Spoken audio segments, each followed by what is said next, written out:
Well, I was scheduled for this Sunday months ago, thanks to Jack, planning ahead. And then about a month ago, I had a call from Kaiser. I had an umbilical hernia, that was diagnosed way back, and had surgery scheduled and canceled, and then they called up and says, how about, it was this Friday. And I go, well, I'm doing church. And I go, yeah, I'm going to let God be in charge of this. I would say yes.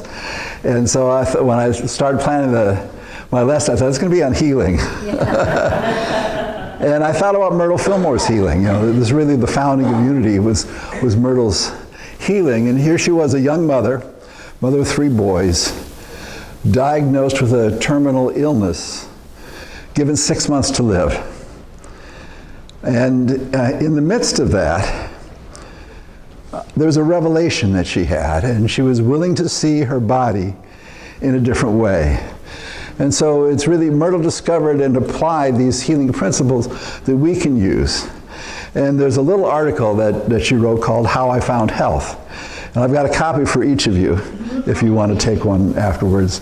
And I'm going to talk a lot about it today, because it's really, it really outlines a way of seeing our bodies and blessing our bodies, being with our bodies in a way that really reinforces the good in our lives. So I'll just read some of this here. She says, I have made what seems to me a discovery. I was very sick, had all the ills of mind and body that I could bear. Medicine and doctors ceased to give me relief. That's our experience sometimes, isn't it? And I was in despair until I found practical Christianity. I affirmed my beliefs and I was healed. I did most of the healing myself, which indicates she did have help. Yeah, because I wanted to understand this for future use. And this is how I made what I call my discovery. So here's where she starts. I was thinking about life. Life is everywhere, in animals and in people. Then why doesn't the life in an animal make a body like a human's? And then I thought, well, the animal has not as much sense as a human. Intelligence, as well as life, is needed to make a body. And here's the key to my discovery. Life has to be guided by intelligence in making all forms. So here's her key, where she starts with. The same law works on my own body. Life is simply a form of energy, and it has to be guided and directed in a person's body by his or her intelligence. And how do we communicate? By thinking and talking. And so this is where she begins, is this idea of talking to her body in a way. Life is guided by intelligence. So think about that. We said there's only one presence, we say, right? That means this mind of God is everywhere present, but it shows up in all these different ways, right? Depending on the consciousness that's there. And so the opportunity that we have is to say, what are the choices I have with my consciousness? What are the choices I have in each moment? And so that's our thinking and talking. How do we think about it, and how do we talk about it in our lives? And so we talk sometimes about the mind-body connection, and I think that most of the time we operate from a mind-body misconnection that we're not really working with, because we live in this sense of stress and fear. Anybody been feeling fear in the last whatever time? And to realize that our English word dis-ease really says that we're not at ease, right? And the American Sign Language for dis-ease it's this. And it's the face. The face has to go with it. But it's like what the body is going on, it's what's going on in the mind is going on in the body. And so there's that recognition that if we want to make that change, we can do that. In the Star Wars movies say there's a disturbance in the Force, right? And so there's dis-ease. We have a disturbance in the Force, and so we want to change that. And so what I invite us to think is that we can recognize that we no longer need to conform to thoughts of our bodies as merely physical. We can conform to the Christ pattern of wholeness. So think about, remember Carillion photography?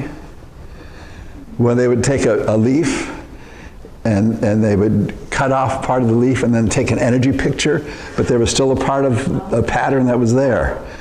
So that's the way I think of the Christ pattern, that there's this pattern of wholeness that our bodies can conform to, except that we're in dis-ease. There's a disturbance in our consciousness, and so we're not conforming to that pattern. So as we practice, as we meditate, as we let go, as we forgive, as the daily word is talking about, we'll talk about that some more in a little bit, then we let go of those things that are the disturbance, and we can conform to that pattern of wholeness that's there in our lives. You've all heard of the placebo effect, right? When they test a new drug, it has to do better than somebody taking a placebo. And why is that? Because if we believe that we'll get well, we have a tendency to get well. So if we believe that, snake oil will make us better, then it'll make us better. And so it's recognizing that the power of belief is there. And when Jesus had a healing experience, he didn't say, look how great I am, I healed this person. What did he say to everybody? He says, your faith has made you well. Your faith has made you well. And so it's that shift in consciousness. And so that's the starting point, to recognize that life is guided by intelligence. And so then her next thing is then to begin to teach your body. She says, I began to teach my body.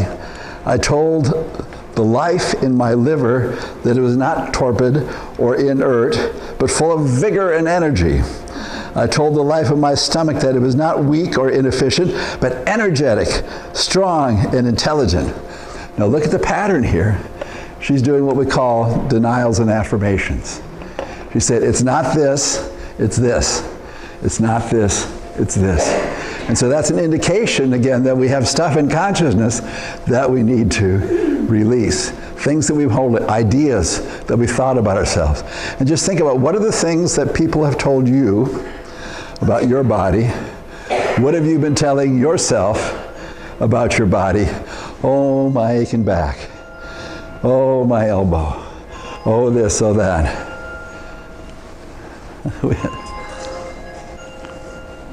Somebody's phone? That's fine. So it's recognizing that she's making the shift. She told, I told the life in my abdomen that it was no longer infested with ignorant ideas of disease, put there by myself and by doctors, but that it was alive with sweet, pure, wholesome energy of God. I told my limbs that they were active and strong. I told my eyes that they did not see of themselves, but are expressing the light of spirit and are drawing on an unlimited source. So here's this consciousness that she's shifting into out of an old way of being. She'd been sick her whole life.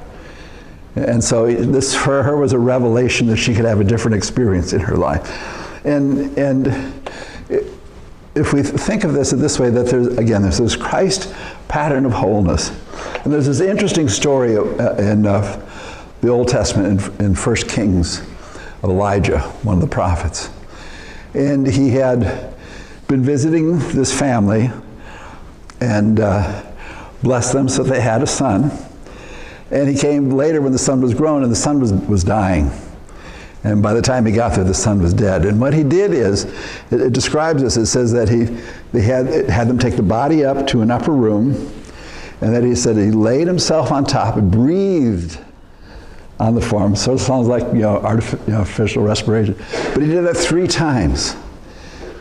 And then the boy came back to life. And again, as I read that story, it's not just about the physical present there, but I think it's that Christ energy, that Christ pattern that he said, this is the truth. This is the truth. This is the truth. And 3 just represents that repetition until we get it. It's not literally 3. It's just keep going, keep going, keep going until you get it. And so this is that experience that's there. And when I was at the church in Merced, we had a woman who came, one of our members, who had had chronic back pain for decades in her life. And she was at the point where the doctors wanted to do surgery. And if you've ever experienced someone with back pain, the surgery of a back pain, sometimes the outcomes aren't so good. And so she didn't want to do that. And so she came to me. And so we sat in prayer. And the image that came to me was that of a coil spring around her spine. Remember those little coil springs that they used to have in cars? A coil spring around her spine. And so I had her visualize that, and we did some work right there. And then about a month later, she and her husband moved away, so I didn't see them again for about 2 years later. And we were at a regional event of other Unity churches. And she walks up to me and she goes, "Look!" She'd been using that image all that time and now had complete movement of her back. And so it's that shift in consciousness. Rather than thinking, "Oh, my back," thinking, my back. And I've shared that story with other people who said they've used that too, that image of that coil spring, to help them hold up their, not just their physical energy, but hold up their consciousness. And so it's recognizing that we can teach our body and have that change. And the key, again, is that there is this Christ pattern, that it's not, we don't have to do this on our own. There's this living presence that's here with us that can serve us and work with us in this. And so we want to move from reacting to symptoms to extracting this strength, this peace, this joy, this life of spirit in each moment, and visualize and see ourselves whole and well. See everything working the way it's supposed to. Visualize it working in new ways. Now in American Sign Language, the sign for healing is, and this is the sign for strong, but it's like, basically we're saying this is strong.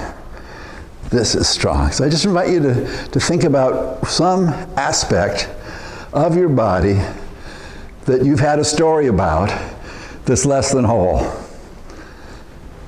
What is that story? You don't need to say it out loud. But think about, some part of your body, some function in your body that isn't the way that you would like it to be. Think about the story that you've been telling, and what's the story you want to tell now?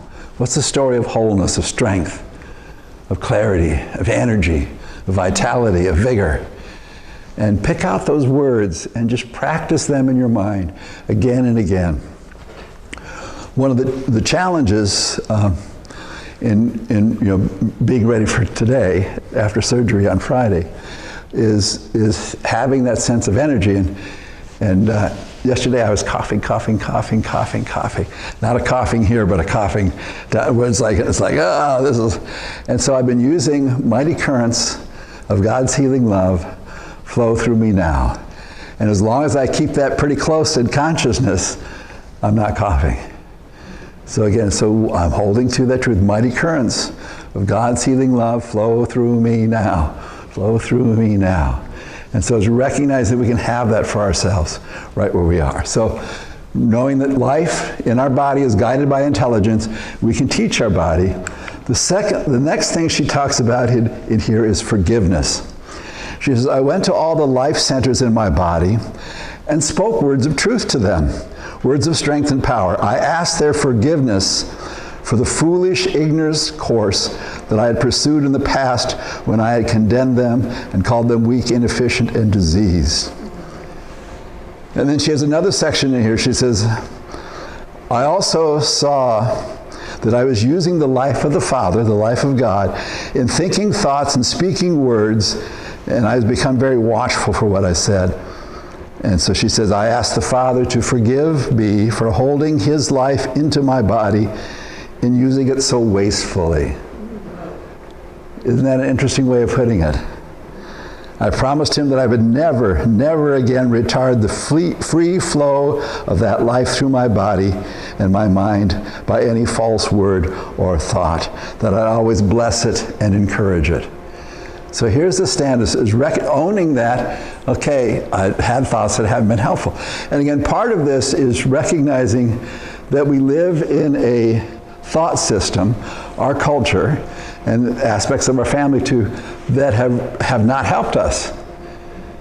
And so it's not taking that sense of forgiveness, that there's something wrong with me, but the sense of that mistakes really calls to do a retake. If you've ever done any recording, You know that you have take 1, and then you have take 2, and take 3, sometimes take 4 or 5, sometimes many takes. And so the mistakes really encourage you to do another take. And so it's important to realize that when we do that, it creates an energy of what we want. We say, this didn't serve. Not that it's bad, it just doesn't serve. So I'm going to do it again till I get it.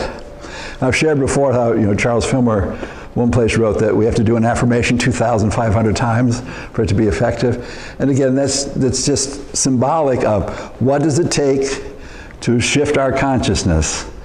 It may take 2,500 times, it may take 1,000 times, it may take 10,000 times. It's not a matter of counting, it's a matter of shifting the consciousness in the way that we want in our lives. And so, in American Sign Language, the sign for forgive is, so whatever you've been holding, just push it off if you don't need it. Sometimes they do this, but I like this one. Just let it go, just let it go. And we can release that. And one of the phrases I use, I love this one. The law of divine grace heals and lifts us to the Christ expression. So have we made mistakes? Yes, we've all made mistakes. We've all said things about our body, about other people's body that have not been helpful, that don't lead to health. So we get to do it different. Forgive ourselves and do the pattern. So let's just say this together. The law of divine grace heals and lifts us to the Christ expression. So we can hold that for ourselves, we can hold that for others as well, as we're praying for them in our lives. So, the next thing that I noticed in reading this is this idea of perseverance. She said, I did not become discouraged at the body being slow to wake up, but kept right on, both silently and aloud, declaring words of truth until the organs responded. And neither did I forget to tell them that they were free, unlimited spirit. I told them they were no longer in bondage to the carnal mind. They were not corruptible flesh, but centers of life and energy, omnipresent. So I'll just finish with this part. She says, I did not let any worried or anxious thoughts into my mind, and I stopped speaking gossipy, frivolous, petulant, angry words. Let a little prayer go up every hour that Jesus Christ would be with me and help me think and speak only kind, loving, true words. And I am sure that he is with me because I am so peaceful and happy now. And so it took her 2 years after being given 6 months to live to change her experience of her body. And it's interesting, there's at least one Unity minister that I know that doesn't believe in the healing of Myrtle. And which I find really interesting. She says, well, there's no medical evidence. Well, they didn't keep records back then the way they keep them now. There's probably not that, And so it's recognizing that her husband Charles paid attention, the neighbors paid attention, her friends and relatives paid attention, and they had experiences of healing as well. For 130 years, people have been calling Silent Unity, and things have happened for them in that. And so it's recognizing that, we have that opportunity to say, I get to make this change. I get to make this change in my consciousness. And here's another one I've been working with here. Let me do this one first. This is an old hymn. And the original version is breathe on me, breath of God. And someone changed some of the words to breathe in me. So I invite you just to take this sort of as another meditation. Breathe in me, breath of God. Fill me with life anew, that I may love as you have loved, and do as you would do. Breathe in me, breath of God, until my heart is pure, until my will is one with yours, to do and to endure. Breathe in me, breath of God, till I am wholly thine, until this earthly part of me glows with your fire divine. I love that last line. Till this earthly part of me glows with your fire divine. So this is the experience that we can have for ourselves is again, recognizing the power of thought. Life is guided by intelligence. We can teach our bodies. That's our responsibility. Who's going to do it for us? Nobody else, right? And that we can ask for forgiveness for the old patterns and then keep with this idea as much as we can in our lives. And so, again, this idea of tuning into that Christ pattern of wholeness and let it guide us to change the patterns. One of the patterns for me was when my dad died, I sort of took up drinking wine, just because he liked to drink wine. And I got really good at drinking wine. And when people would come, for a birthday or whatever, they'd bring bottles of wine. But I had this nudging of spirit, that you don't need that. That's not helpful. And I would sort of say, well, after Christmas, I'll stop. After this celebration, And so I had a surgery earlier in the year, and one part of Kaiser's protocols is to not drink alcohol for 3 weeks before surgery. And I thought, well, that's probably a good idea. So I stopped. And I haven't started again. So again, it's recognizing that I had this inkling, this urging for years. But what did it take? It took something, pretty direct into my face for me to say, okay, I don't need to do that anymore. And so it's realizing that we get to choose. We get to choose what's for our good. And so that Christ pattern is there, and it will guide us to what our next step is. What we need to release and what we need to take on. There's almost always something that we need to release, a thought, a belief, a feeling, an image, so that we can have a new one that we're building in our lives. So here's another one. I'm working with this one. The Christ present guides faith, imagination, and zeal to ignite love, wisdom, and order to activate eternal healing, energizing, rejuvenating life. It's a lot of words, but I want you to see this image. So there's this Christ presence, this Christ pattern of wholeness, right? It's guiding faith, imagination, and zeal to ignite love, wisdom, and order, to activate this healing life to work in everything. So you don't need these words. Just take that image, that there's this presence there that's active in you, bringing things to this wholeness in a greater and greater way in our lives. Now, as I said before, results may vary. But I invite you to recognize, just as Myrtle said, she wanted to do it on her own so she could prove it later, share it later. But it means she didn't do it on her own. She had help. And she was a big help to so many. There were lines of people lining up outside of her office to have her pray. But that consciousness is still here. That Jesus Christ consciousness is still here. We have those allies with us. We have that Christ presence. And we have prayer from each other. And again, the prayer requests, you say, I don't know, fill one out. And say, I'm ready to shift. I'm ready to shift from the old pattern to a new pattern. You don't need to say anything more, just that. I'm ready to shift. And then that Spirit will work with it in wonderful ways in our lives. So let's go back to this last one. Tune into the Christ pattern of wholeness and let it guide. There is this life that is formed by intelligence. Let's have the highest intelligence that we can, that Christ mind, knowing that it's with it, it's guiding us. As we move forward, it'll bring that wholeness in greater and greater ways. So let's take a moment in prayer to close here. Dear Spirit, we recognize that you have given us life. You have also given us awareness. And so we bring the highest awareness to life, to see it unfolding and growing and living according to the pattern of vibrant health, radiant wholeness. We see ourselves new in your Spirit, with new energy, new blessings, and new gifts to share with others. Thank you, God. Thank you, God. Amen.